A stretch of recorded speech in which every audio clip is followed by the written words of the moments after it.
할렐루야. 예, 오늘 참 기쁜 날. 우리 마리아 성교회 회원들 보니까 너무 예쁘죠. 예, 정말 예쁜 거예요. 다시 한번 우리 박수 한번 하겠습니다. 축복합시다. 예, 한 분 한 분이 너무 보석 같고 귀하다 이렇게 생각이 들어서 참 너무 좋고요. 간증했던 우리 한상숙 집사님은 청년 때 저희 교회 서울영광교회 와서 가장 모범적인 신앙생활을 하는 성도 중에 하나고 저의 제자 중에 한 사람이죠. 제가 자랑하고 어디나 제가 자랑하고 싶은 분인데 얼마만큼 순종을 했냐면 김포에서 서울에서 김포까지 작은아버지가 여기 김포에 있는 회사 사장님입니다. 그래서 그 회사를 지금 20년째 다니고 있는 것 같아요. 예, 결혼하기 전부터 다녔으니까. 그래서 작은아버지가 너무나 일을 잘하니까 이제 아이가 출산하고 나면 작은아빠 나 회사 그만둘게요. 이제 그만둬야 될 것 같아요. 아이도 있고. 그러면 작은아빠가 왜? 가까이 와. 나 집 사줄게. 아파트 사줄게. 예, 회사 그만두지 말라고. 예. 그러면 저한테 이제 한상수가 와요. 여기 출퇴근하면서 아이를 키울 수는 없고 김포에서 작은아빠가 집 하나 사준대요. 예, 그래서 가까이 있으면 애 맡겨놓고 회사는 잠깐만 왔다 가라니까 잠깐만 왔다 가면서 하면 할 수 있지 않을까요? 그러면 제가 안 돼 그럽니다. 안 돼. 예. 그냥 제가 별말 없이 그냥 안 된다고 얘기해요. 그러면 알겠습니다. 그리고는 아파트 포기하고 머물러 있는 거예요. 내가 얼마나 미안하겠어요. 예? 얼마나 미안하고. 그래서 내가 하나님 앞에 하나님 우리 한 집사는 잘 돼야만 합니다. 나 때문에 아파트도 포기하고 작은 아빠는 멀쩡히 아파트 사준다는 아파트를 포기하고 제 곁에 이사도 못 가고 있어요. 그렇게 순종하는 우리 한 집사를 하나님 축복해 주셔야 됩니다. 내가 얼마나 눈물로 그렇게 기도를 하곤 했어요. 근데 이게 웬일입니까? 하나님께서 우리 교회를 김포로 또 개척하게 하신 거예요. 개척하고 나니까 한 집사 김포로 이사 와 또 그랬어요. 그랬더니 바로 짐 싸가지고 바로 여기 아파트 사가지고 이사를 했어요. 순종 너무나 잘하는 딸이에요. 예, 너무너무 감사하고 이 공사님이 사업을 결혼해서 지금까지 한 5개 정도 했었는데 잘 될 때도 있었어요. 안 될 때도 많았는데 막 뒤집어엎고 막 이랬어요. 그런데도 불구하고 우리 한 집사님이 전혀 그런 거 상관없이 흔들리지 않는 믿음으로 지금까지 이렇게 아름다운 가정을 지켜오고 있고 세워가고 있는데 우리 교회에서 가장 큰 집에 살고 있어요. 우리 교회에서. 그래서 그게 너무 감사하고요. 이게 신기해요. 사업을 뭐 들어먹었다 했다 해도 어떻게 하나님이 사는 거는 많이 축복해 주셨어요. 우리 박수 한번 합시다. 네. 그리고 앞으로의 삶도 넉넉히 채울 줄로 저는 믿습니다. 우리 한 집사님, 저는 이제 처음 듣는 얘기예요. 원정수 권사님이 그 테이프를 들었다는 얘기. 네, 그 어머니가 참 귀하죠. 너 상급 받아본 적 있니? 돼지고기 실컷 구워먹는 게 꿈이었는데 그 어머니가 참 그래서 그 아들이 서울대를 꽂혀 들어갔는데 졸업은 수석으로 졸업했고 미국의 유명한 암 의사가 됐는데 그 분이 새벽 예배 때문에 미국의 아주 최고의 병원에서 그 전문의로 초청을 했는데 거기 가면 새벽 예배 못 한다는 거예요. 왜냐하면 거기에 스케줄이 움직여야 되니까. 그래서 하나님 앞에 내가 돈 많이 벌어서 선교사들을 후원할게요. 하나님 선교사 후원하는 기뻐하시잖아요. 그랬는데 하나님이 그러시더랍니다. 나는 네가 돈 많이 벌어서 11조 하는 것보다 선교사들 후원하는 것보다 네가 날마다 새벽에 나와서 나를 만나는 게 난 너무 기쁘다. 그 가슴에 들려주시는 한마디 하나님의 음성 때문에 그 좋은 누구나 가고 싶어 하는 그 병원을 포기하고 조그마한 동네 병원을 개원한 거예요. 그런데 이게 웬일입니까? 원정수 권사가 개원하는 그 병원이 소문이 나기 시작해서 사람들이 모여들기 시작하는데 암 환자는 여러분 바로 안 죽죠. 암 환자는 안 죽습니다. 안 죽고 계속 약을 먹고 병원을 와야 됩니다. 그러니까 그런 환자가 수없이 많은데 돈을 버는 게 아니라 돈을 긁었다고 얘기합니다. 예. 그러니까 하나님의 영광을 위해서 하나님께 기도하고 하는 것을 위해서 내가 많은 걸 포기했더니 하나님은 더 많은 걸 주시는 그 놀라운 하나님을 여러분이 체험했으면 좋겠습니다. 아멘. 아멘. 아멘. 중간에 예수 믿었기 때문에 물론 어릴 때도 예수 믿었지만 우리 한 집사님이 참 예수 믿는 가족이 아니었거든요. 혼자 예수를 믿었어요. 근데 결국 어머니를 모시고 어머니를 우리 교회에 등록했는데 그 어머니가 얼마나 이렇게 신앙이 또 예뻐졌는지 말이에요. 이번에 성령 받고 어머니가 방언 말하고 그리고 아프리카에 망고나무 심겠다고, 네? 그걸 기뻐하시고, 그러니까 이 딸이 하나밖에 혼자 예수 믿는 이 한상수 집사가 사실은 어머니도 구원하는 이런 아주 귀한 효녀가 된 거에 대해서 감사드립니다. 그리고 이제 그 외에 여기 이제 찬양했던 또 찬양에 함께 하지 않았던 분들도 우리 회원들이 많이 있는데 우리 여성교회 회원들이 한 분 한 분들이 정말 신앙이 아주 예뻐요. 마리아 성교회 회원들의 신앙이 내가 아주 모범적이에요. 제가 일일이 말 다 드릴 수가 없어요. 아주 마치 대학 입시생처럼 순수하게 그리고 충성스럽게 이렇게 이렇게 신앙을 학습해가고 또 실천하는 그런 딸들이에요. 우리 마리아 성교 회원들에 대해서 박수 한번 하겠습니다. 오늘 낮 시간에 잘난 사람 부러워하지 말라 이런 제목으로 설교했죠. 제가 뭐라고 소개했죠? 잘난 사람을 부러워하지 말라. 다 같이 잘난 사람을 부러워하지 말라. 또 다 같이 약해도 쓰임 받을 수 있다. 자, 이런 주제로 설교했습니다. 오늘 이 본문에 지금 누가복음 1장에 등장하는 마리아는 나사렛이라는 동네에 살던 소녀였습니다. 이 소녀의 가정은 아주 가난한 가정이었습니다. 어떻게 아냐면 결례의식, 그러니까 임신 아이를 출산했을 때 결례의식을 하는데 결례의식을 할 때 보통 가정은 양을 잡아거나 양이나 염소를 잡아서 결례의식을 합니다. 그런데 이 마리아는 비둘기를 잡아서 하는 것을 볼 수 있어요. 그러니까 가난한 가정은 하나님께서 비둘기를 잡아서 산비둘기를 잡아서 해라 이렇게 얘기합니다. 그런데 이 결례의식에 어떻게 했어요? 이 마리아는 비둘기를 잡아 드리는 장면이 나옵니다. 이건 가난했다는 얘기입니다. 자, 누가복음 2장 24절을 보겠습니다. 누가복음 2장 24절.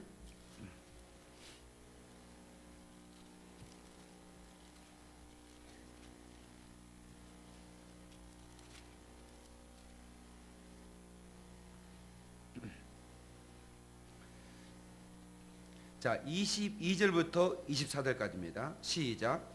모세의 법대로 정결 예식의 날이 참에 아기를 데리고 예루살렘에 올라가니 이는 주의 율법에 쓴 바 첫 해 처음 난 남자마다 주의 거룩한 자라 하리라 한 대로 아기를 죽게 드리고 또 주의 율법에 말씀하신 대로 산비둘기 한 쌍이나 혹은 어린 집비둘기 둘로 제사하려 함이더라. 그러니까 산비둘기 한 쌍으로 제사하려 했다는 얘기는 이 마리아의 가정은 아주 가난한 가정이었다라고 하는 것입니다. 자, 이 증거로 여기 일단 묶어놓고 레위기 12장으로 가봅시다. 레위기 12장.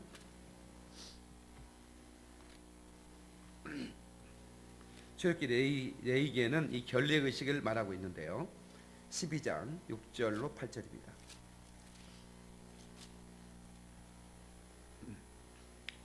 자, 이 결례의식이 뭔가를 보겠습니다. 163페이지 레위기 12장 6절로 8절 이사라 나오면서 읽어주세요. 아들이나 딸이나 정결하게 되는 기한이 차면 그 여인은 번제를 위하여 1년 된 어린 양을 가져가고 속죄제를 위하여 집비둘기 새끼나 산비둘기를 회막 문 제사장에게로 가져갈 것이요 제사장은 그것을 여호와 앞에 드려서 그 여인을 위하여 속죄할지니 그리하면 사녀리 깨끗하리라. 이는 아들이나 딸을 생산한 여인에게 대한 규례니라.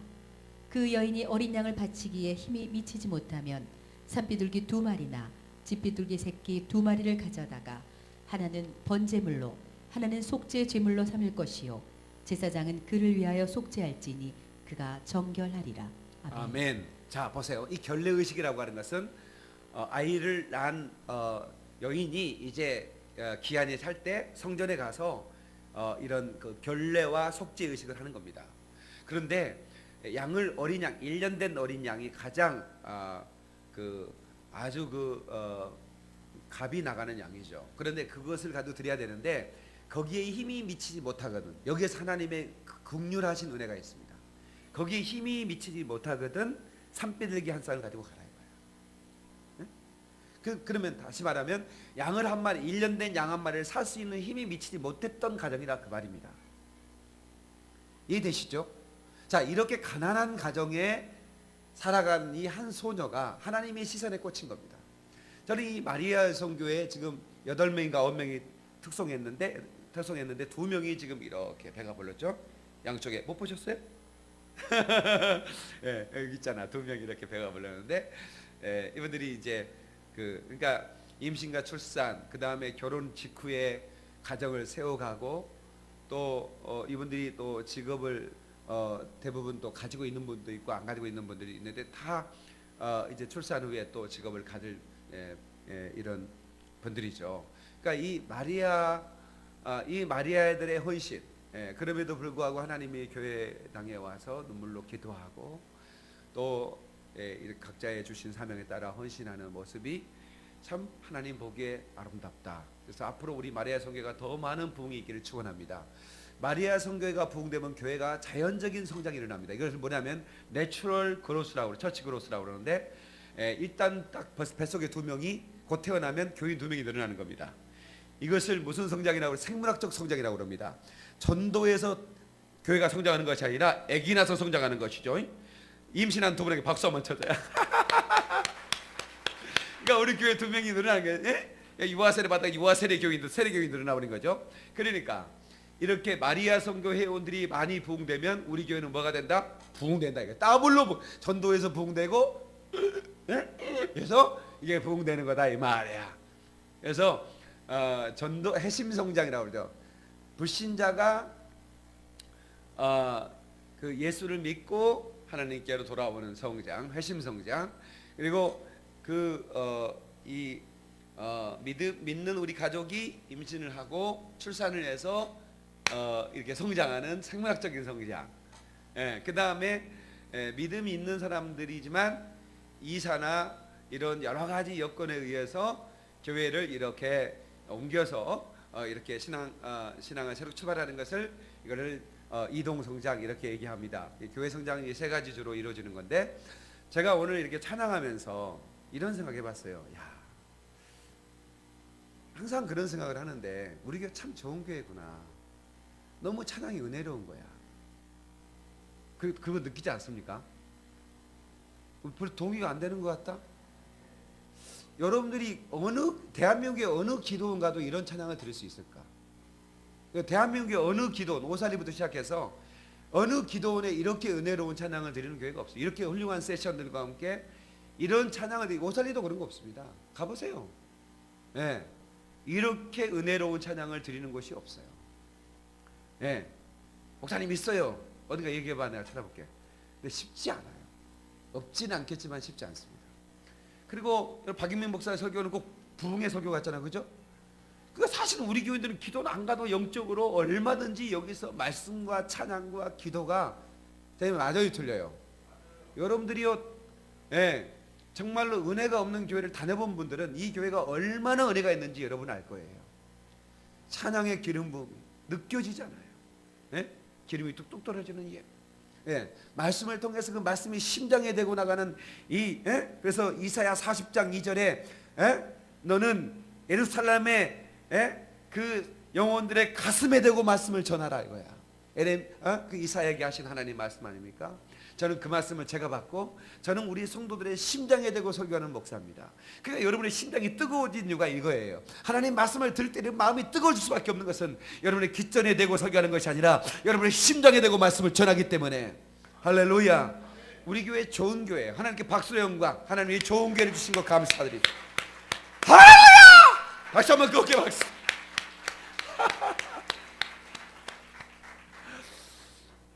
진짜 나는 진짜 너무 행복한 교회에 심어고 있어서 너무 정말 감사해요.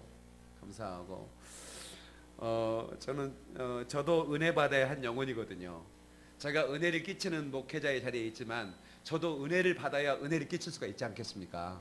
그렇잖아요. 목회자가 은혜를 못 받고 은혜가 없는데 누구한테 은혜를 받으러 하겠습니까?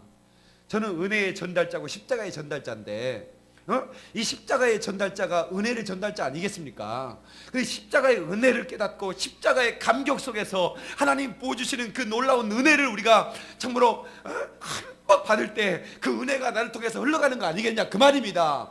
사랑하는 성도 여러분, 여러분의 심령 가운데 하나님의 은혜가 흘러가기를 주 이름으로 축원합니다. 예수 이름으로 축원합니다. 이 강단에서 생수의 강이 흘러가기를 예수 이름으로 축원합니다. 예수 이름으로 축원합니다. 하나님께 박수를 영광. 하나님의 은혜는 흘러가는 거라고.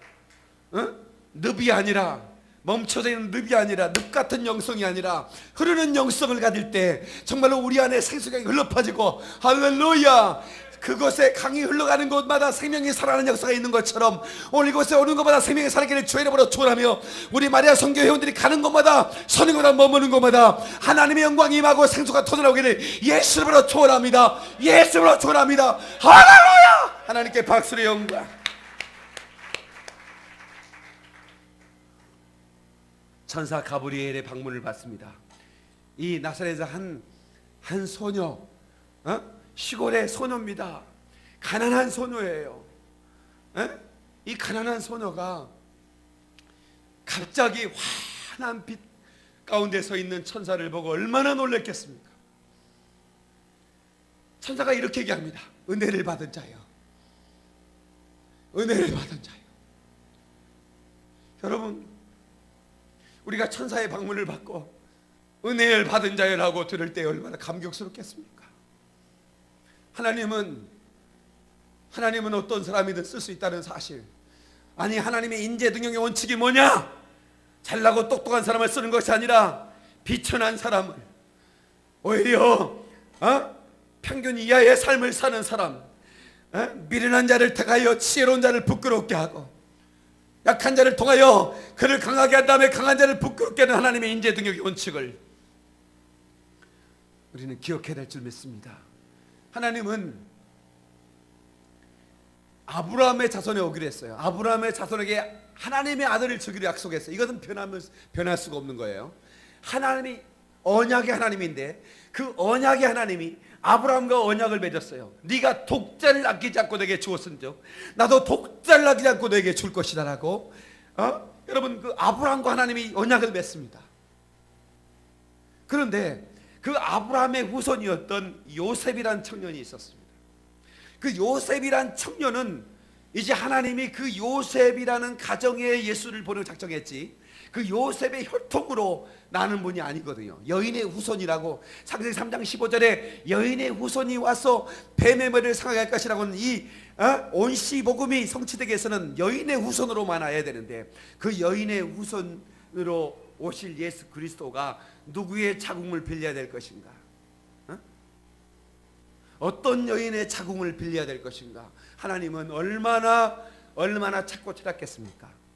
그런데 아주 부잣집의 공주가 아니라 왕국에 있는 어떤 그런 화려한 옷을 입고 매일 목욕을 하고 꽃단장하고 몸매를 가꾸는 그 여인이 아니라 1년 된 양 한 마리가 없어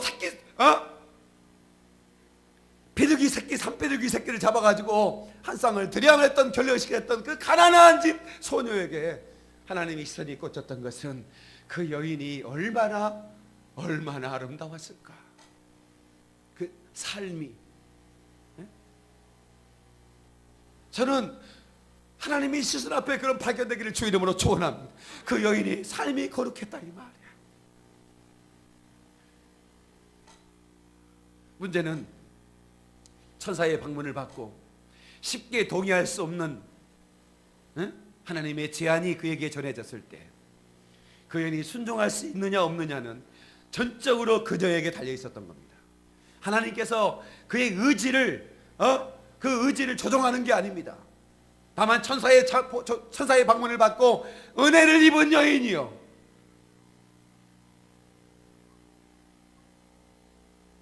너에게 아들이 있을 것이다. 나는 남자를 모르는데, 남자를 모른다는 얘기는 남자를 경험한 적이 없다, 그런 얘기입니다. 동정녀라는 겁니다. 남자를 한 번도 남자와 자보지 않았다, 이런 얘기예요.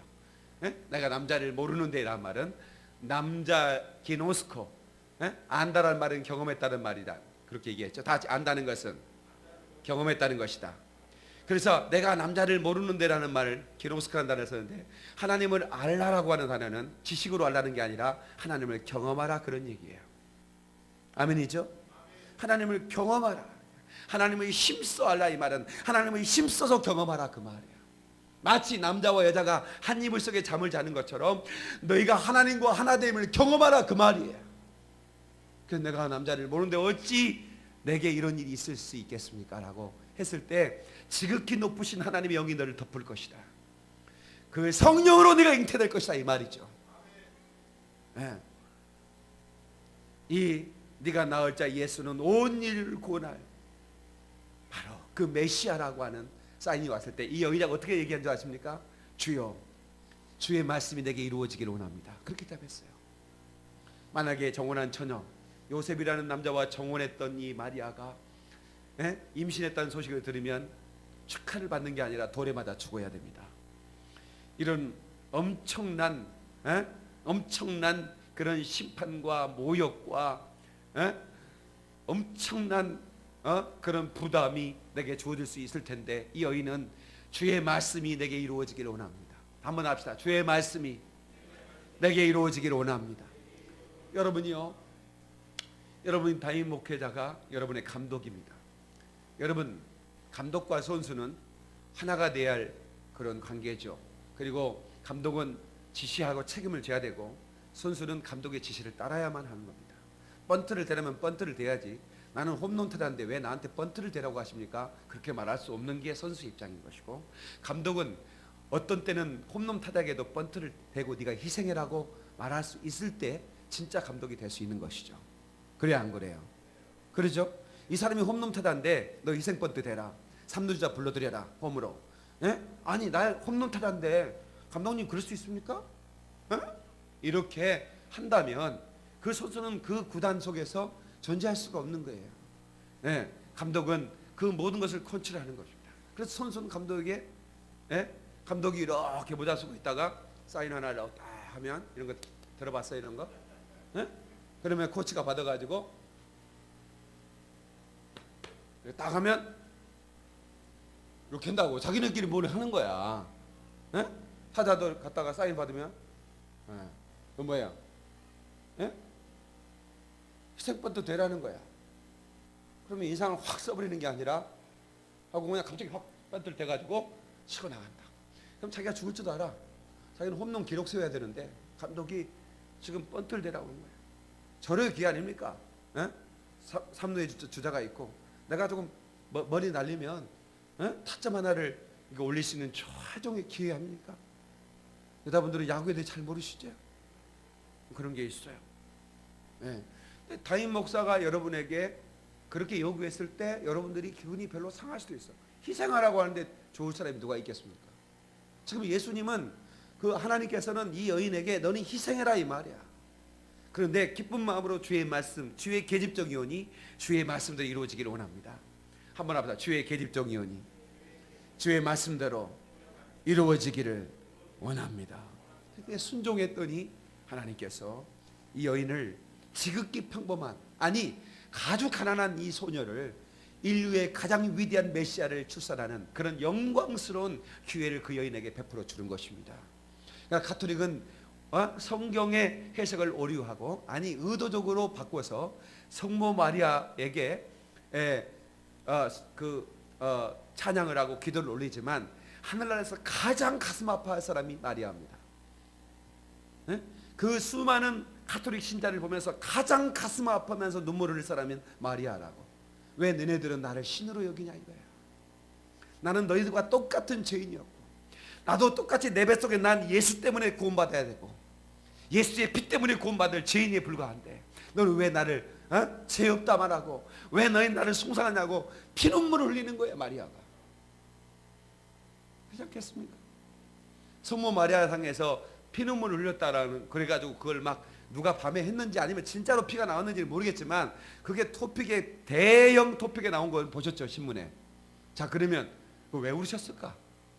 만약에 진짜라고 한다면 그건 정말 예수 그리스도만 바라보아야 할 하나님의 사람들이 성모 마리아는 자기에게 절한다면 이게 피눈물 날 일 아니냐 이 말이에요. 나는요, 마리아라는 사람은 목사님은 개신교는 마리아를 너무 알로 본다고. 누가 알로 봅니까? 이렇게 아름다운 여인을 누가 알로 보냐고. 나는 하늘나라 가면 누구를 제일 만나고 싶냐면 마리아를 만나고 싶습니다. 마리아요, 당신은 얼마나 정결한 처녀였기에 하나님께서 당신의 자궁을 빌려서 쓰겠다고 하는 그런 마음이 드셨을까? 난 당신을 정말 이 땅에서 만나보고 싶었다고. 하늘나라 가면 마리아가 내 설교 이미 들었을 거고 아마 대기돼 있을 거예요.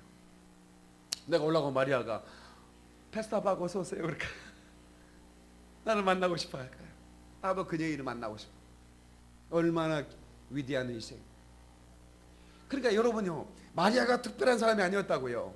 마리아의 특별한 헌신이 그녀로 하여금 특별한 사람으로 만들었다 이 말입니다. 아멘. 제가 서울용화국교회 아까 설교할 때 제가 시골에서 아버지랑 농사질 때 학교 졸업하고 잠시 시골에서 있는데 형이 저한테 5만 원을 이렇게 주면서 용민아 구두 사 신어라. 형 갈게. 형이 이제 며칠 있다가 가는데 내가 그걸 받아가지고 주머니에 넣고 딱 그 마음이 그때 심정 돌아가니까 눈물이 막 나는 거예요.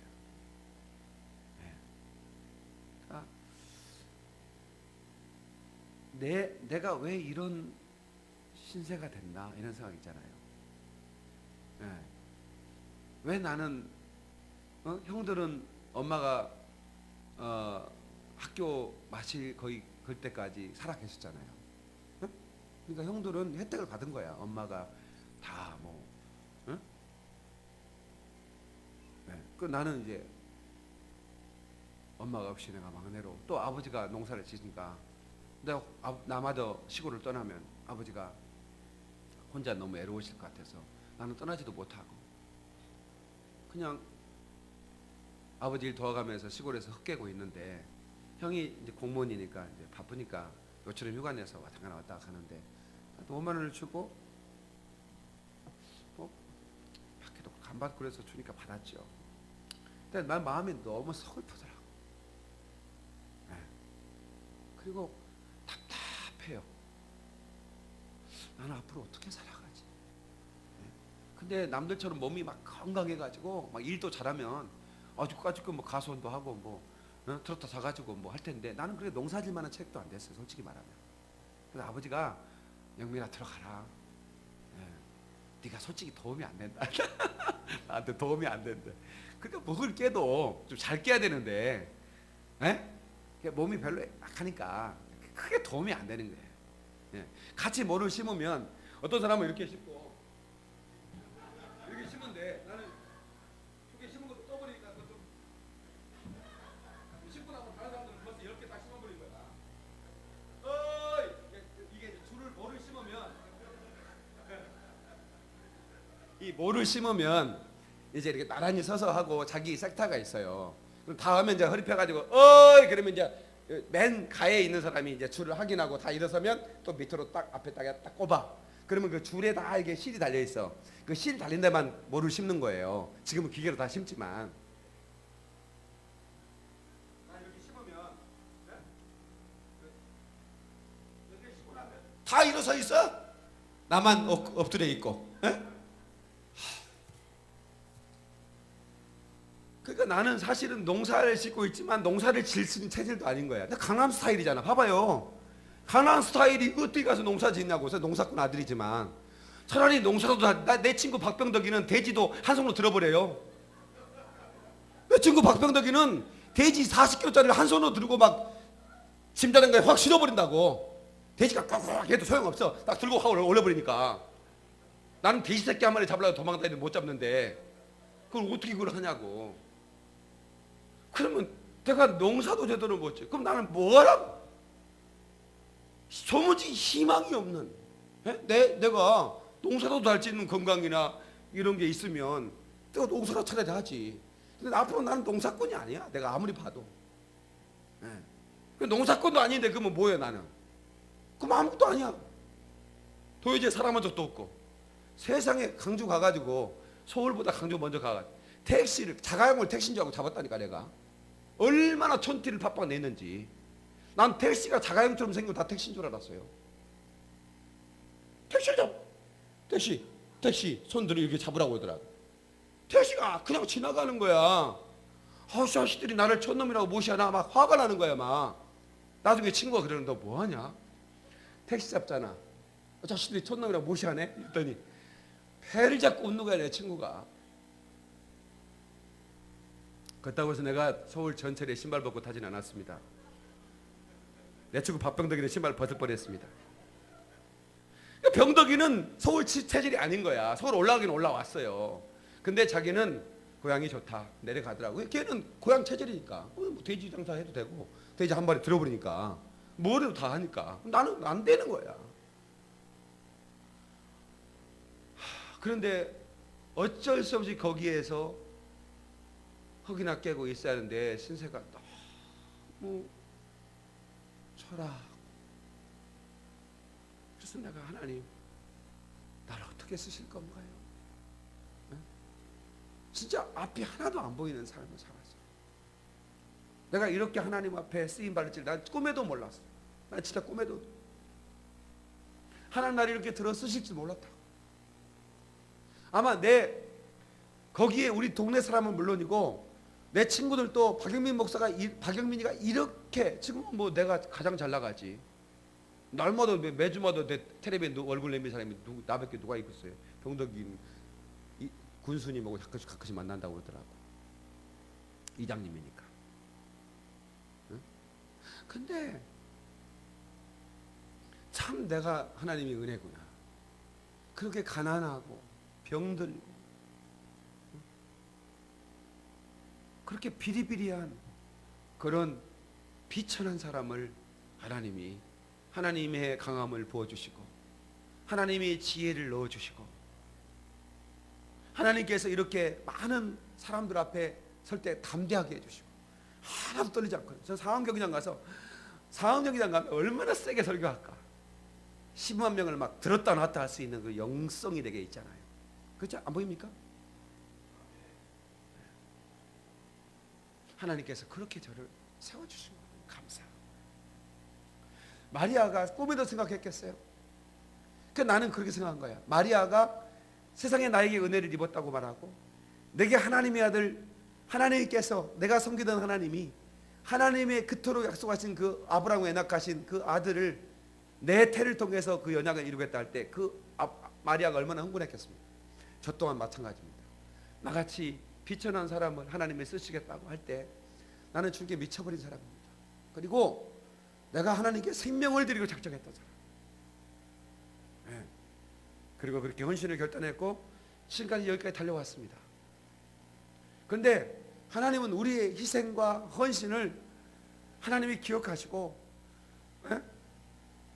우리를 그냥 쓰시고 버리는 것이 아니라 하나님 우리를 더 존귀하게 만들어주시고 더 아름답게 지경을 넓혀주시고 더 세워주시는 그 분이신 것을 제가 깨닫고 너무 감사했어요.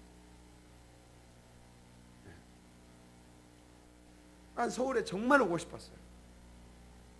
난 정말 서울이 그리웠고 서울에서 살고 싶어요.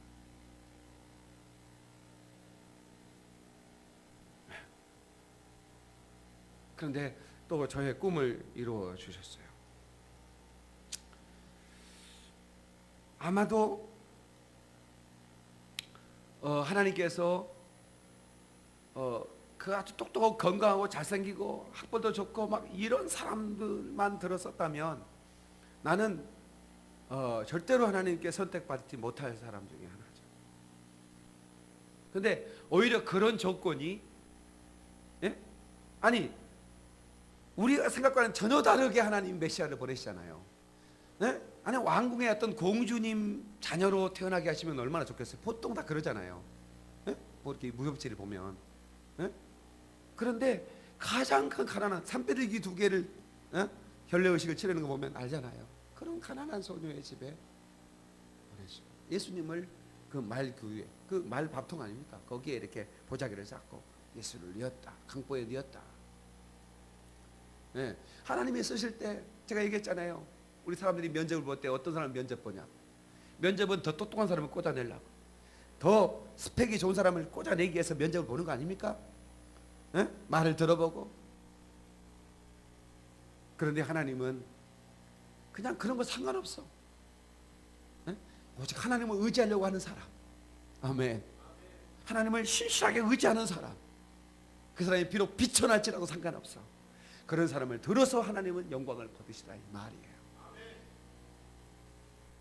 아멘. 영서야, 영서, 네 이름 영서 맞지? 영서 네가 어른 얘기하면 일어서 해야지. 영서야, 일어서 해야 된다니까는. 자리에서 일어서라고. 일어서 보라고 영서가. 너 일어서라고. 영서 친구도 일어서. 친구야 언니야. 친구 이름이 뭐야? 이름이 뭐라고? 하 누구? 크게 얘기 좀 해줘봐 옆에 사람이. 하영이. 영현이. 미안하다 영현이. 맞아? 일어나. 너 이번 주일날 영현이 너 철야 왔었나? 금요 철야? 금요일날 철야 왔었어? 아니 영현이는 안 왔었고. 그래. 앉아 이제. 앉아. 근데 내가 지금 영서 얘기를 좀 하려고 그래요. 영서가 지네 아버지를 전도했어요. 근데 아버지가 나한테 와서 그런 거, 나는 부인이 전도하는 줄 알았어요. 부인이 전도하는 줄 알고, 야 부인 훌륭하네. 어떻게 남편을 이렇게 전도하고, 교회를 한 번도 안 다닌 부인인데 남편을 온 거예요. 그랬더니 남편이 얘기하는 거예요. 저 부인 때문에 온 거 아닌데요. 영서 때문에 왔는데요. 영서가 교회를 안 나오면 안 된다고 아빠한테 협박을 했다는 거예요. 그러니까 딸 얘기를 안 들을 아빠가 없더라고. 그러니까 전도가 힘든 분들은 딸을 통해서 협박을 해주세요. 그런데 저 영서가 금요 철야 때마다 맨 앞에 앉아서 눈물로 기도하는 거야. 뭐 때문에 기도하는지 모르겠어. 막 울어. 막 눈물을 흘려. 예. 생긴 것도 그래서 제가 마리아 같은 애구나. 박수 한번 쳐줘요. 근데 저런 애를 하나님 어떻게 쓸 것 같아요? 나중에 궁금해요. 20년 뒤가 궁금하고 30년 뒤가 궁금하고. 네, 저렇게 그렇게 와가지고 맨 앞자리에서 울면서 기도한 초등학교 아이가 매주마다 와서 눈물로 기도해요. 내가 물어보진 않았어요. 뭐 때문에 울면서 기도하니? 그냥 한번 물어봤구나. 너 왜 이렇게 우니? 그랬더니 그냥 눈물이 나요. 그냥 눈물이 나요. 저런 애가 마리아 같은 애구나 이런 생각을 했거든요. 하나님의 성전에 와서 늘 눈물로 기도하고 하나님이 관심을 그런 게 아닌가. 이 여인과 더불어 누가복음의 12장에 보면, 요한복음 12장에 보면 또 하나의 마리아가 나옵니다. 자, 이 얘기만 하고 마치도록 하겠습니다. 요한복음 12장 잠깐 보시죠. 영현이하고 영서야, 하나님 앞에 귀하게 쓰임 받아라. 그리고 너네들 신앙생활 잘해라. 그래. 너무너무 귀하다. 요한복음 12장 1절로 8절 이샤 아나운서 읽어주세요.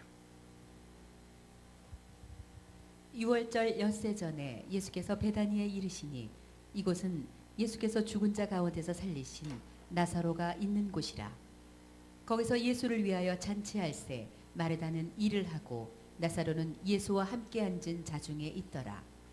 마리아는 지극히 비싼 향유 곧 순전한 나드 한 근을 가져다가 예수의 발에 붓고 자기 머리털로 그의 발을 닦으니 향유 냄새가 집에 가득하더라.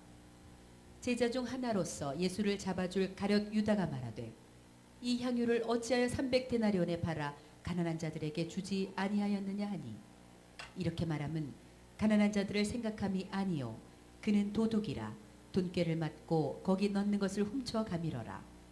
예수께서 이르시되 그를 가만두어 나의 장래할 날을 위하여 그것을 간직하게 하라. 가난한 자들은 항상 너희와 함께 있거니와 나는 항상 있지 아니하리라 하시니라.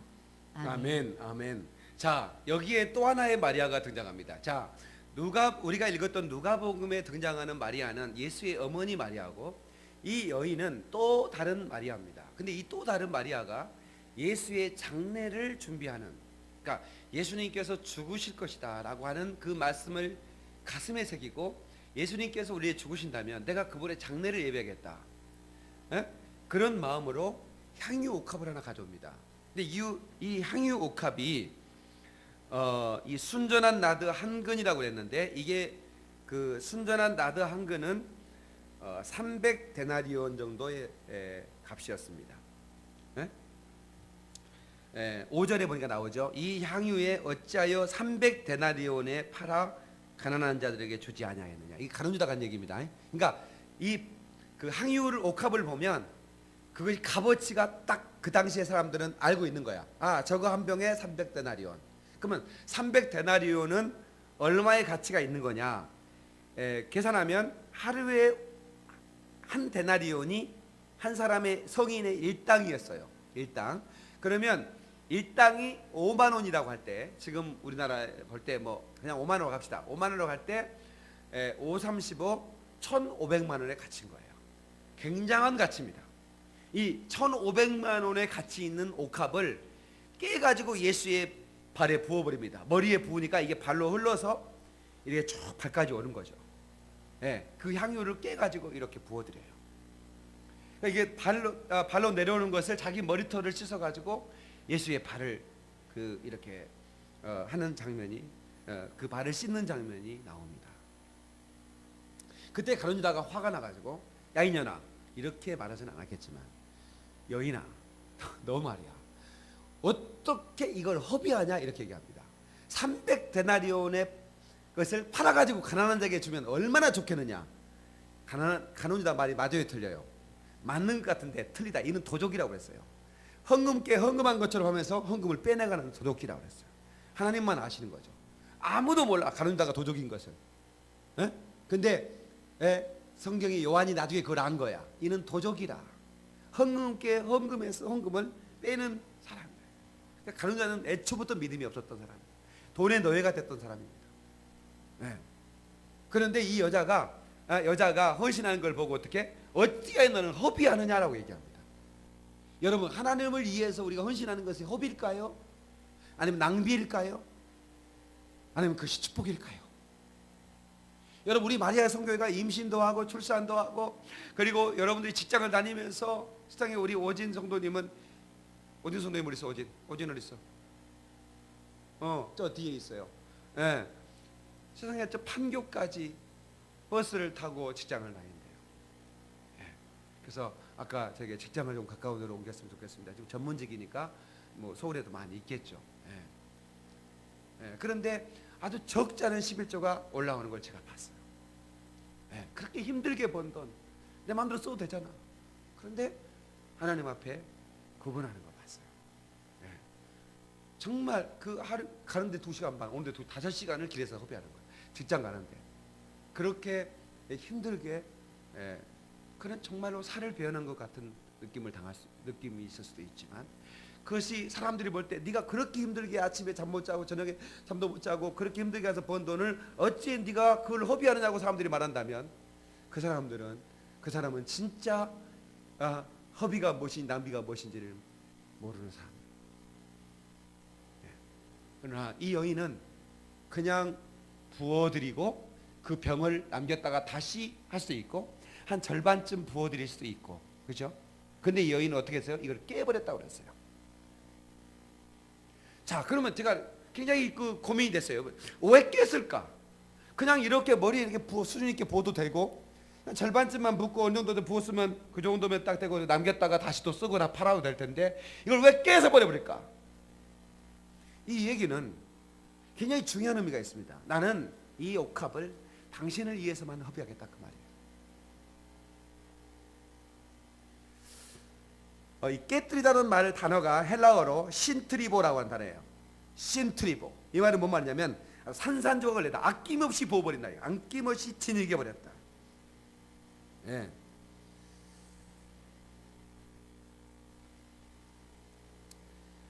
예수님께서 고린도전서 15장 31절에 보니까 형제들아 내가 그리스도 예수 우리 주 안에서 가진 바 너에게 대한 나의 자랑을 두고 단언하느니 나는 날마다 죽노라.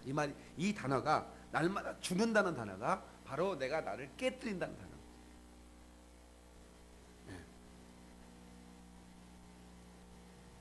그리고 로마서 16장 20절에 평강의 하나님께서 속히 사단의 너희 발 아래 상하게 하시리라 우리 주 예수의 은혜가 너에게 있을지어다라고 말씀할 때 발 아래 상하게 할 거다, 깨뜨릴 거, 짓이겨버릴 거라는 단어가 바로 신드리보라는 단어를 썼습니다. 그러니까 뭐냐면 우리의 삶을 온전히 깨뜨려서 하나님께 드리는, 그러니까 이것은 오직 하나님만을 위해서 내 삶을 드리겠다고 하는 마리아의 고백인 거예요. 그것이 바로 사단을 짓이겨버리는 믿음의 승리를 가져온다는 사실을 믿으시기를 주의 이름으로 축원합니다. 할렐루야. 그리고 그 집안의 그 향유, 여러분 보세요. 여러분들이 아라비아 상인들 알죠? 아라비아에 가면 그 이집트를 말하는 겁니다. 우리 신은아 간사가 지금 선교하고 있는 이 이집트는 향수를 만드는 곳이에요. 그러니까 전 세계 향수가 이집트산이 많아요. 그 이집트산에서 이집트에서 어디로 파느냐면 프랑스 파리로 파는 겁니다. 그럼 프랑스 파리에서 각종 향수를 만들어가 전 세계 수출하는 거예요. 그러니까 향수가 원 재료가 어디 나오냐면 이집트에서 나오는 겁니다.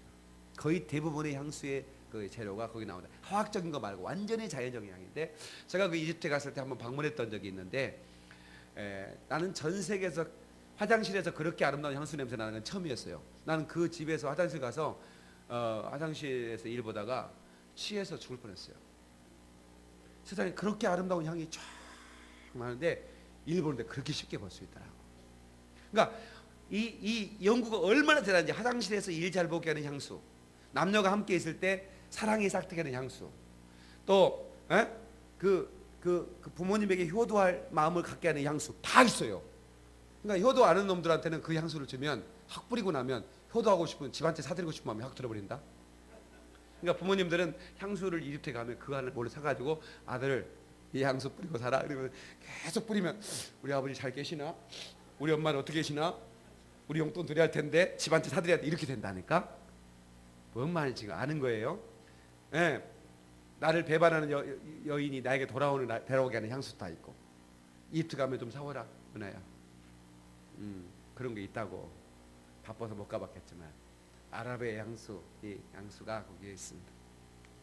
세계에서 가장 큰 향수 가게가 거기에 있는데 제가 거기 방문해 본 적이 있었어요. 말씀 맺을게요.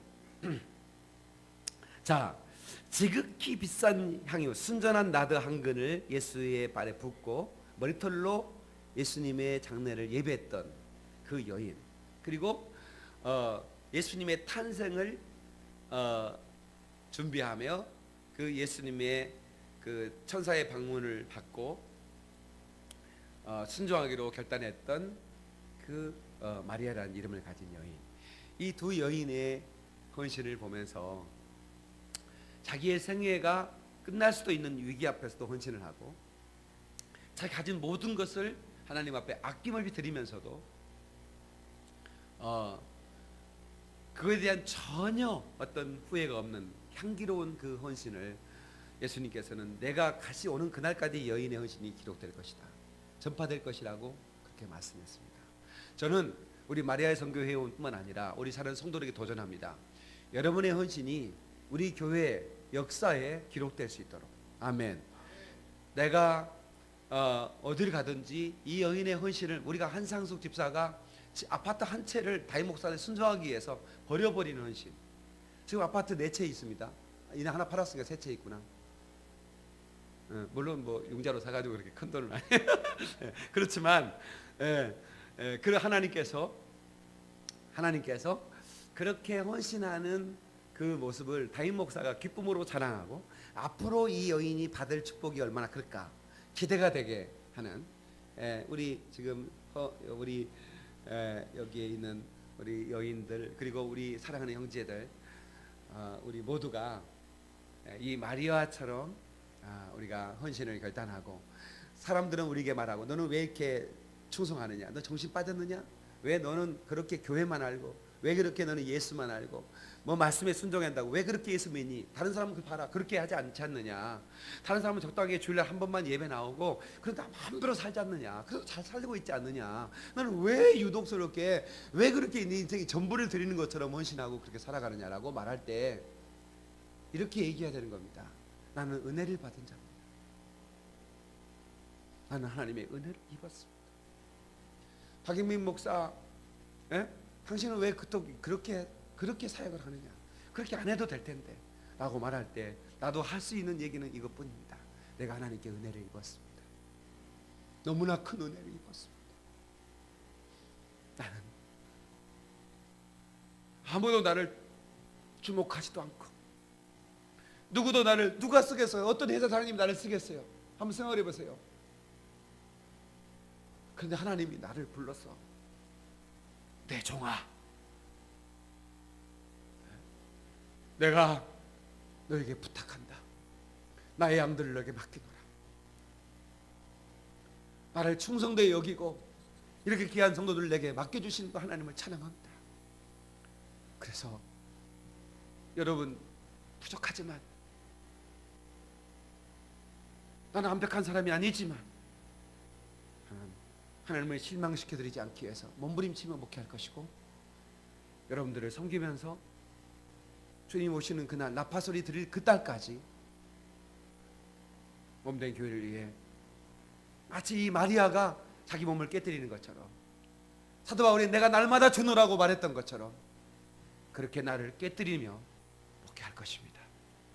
저를 응원해 주시고 기도해 주시기 바라고 또 오늘 헌신 예배 드리는 우리 마리아 성교 회원들을 응원해 주시고 기도해 주시고 우리 모든 성도를 응원하십시다. 우리 응원의 박수 한번 하겠습니다. 할렐루야.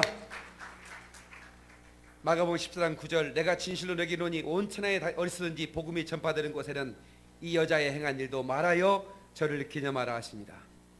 옥합을 깨뜨린 이 여인의 헌신을 어느 때까지 천국 복음이 전파되는 곳에는 언제나 이 여인이 증거되도록 해달라. 저는 우리 여러분들이 이 박영민 목사가 천하를 다니면서 복음을 전하는데 복음을 전할 때 여러분의 이름이 오르내리도록 아멘. 여러분의 이름이 복음에 증거될 때 여러분의 이름이 사용되도록 그렇게 여러분 충성해 주십시오. 아멘. 우리 그렇게 진실하게 충성할 때 하나님이 받으실 거고요. 여러분 절대로 망하지 않을 겁니다. 여러분이 헌신하면 여러분 못 사는 게 아니에요. 너무 놀라운 것은 하나님 부어주시면 너무 놀라요. 정말 놀라워요. 우리가 아프리카 내에서 많이 한 것 같지만 일 그렇게 많이 한 거 아니에요. 그런데도 불구하고 하나님은 그걸 기뻐하시고 우리에게 더 많이 일할 수 있도록 여건을 열어주시고 아멘. 그리고 우리 교회를 이렇게 축복해 주신 걸 볼 때 하나님 참 곡자가 없으시구나. 헌신하면 하나님이 셀 수 없는 셈으로 갚아주시는구나. 아멘.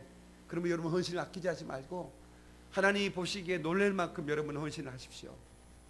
말이 옥합을 깨버리듯 목숨을 걸고 자궁을 내놓듯 그런 헌신을 하나님께 드릴 때에 하나님이 기억하시고 상상할 수 없는 하나님의 은총을 우리가 갖게 될 줄로 믿습니다. 기도하겠습니다. 우리 조용한 목소리로 우리 함께 반주에 기도할 때에 하나님 아버지 나를 불쌍히 여기시고 오늘 마리아의 헌신을 우리가 배우게 하시고 그 희생을 우리가 배우게 하셔서 하나님 우리도 사는 날 동안 나팔소리 들리는 그날까지 하나님 아버지 참으로 우리가 헌신하고 희생할 수 있도록 도와주시옵소서. 하나님 보시기 아름다운 헌신이 이어지도록 향기로운 헌신이 이어지도록 하나님 역사해 주시고 주의 놀라운 언약이 우리 가정에 이루어지고 내 심령에 이루어지고 내 삶 가운데 이루어지게 하옵소서. 다 같이 동성으로 기도하시겠습니다. 좋으신 하나님 아버지 감사드립니다. 오 주님 인도해 주옵소서. 오 주님 축복해 주시옵소서. 역사해 주시기를 원합니다. 우리 겐멜로스카리 겐멜로 카바스. 오 주님 역사하소서. 올레 세케멜로 스카리게벨로 카라바 세케멜로 카라바. 오 주님, 오 나의 주님.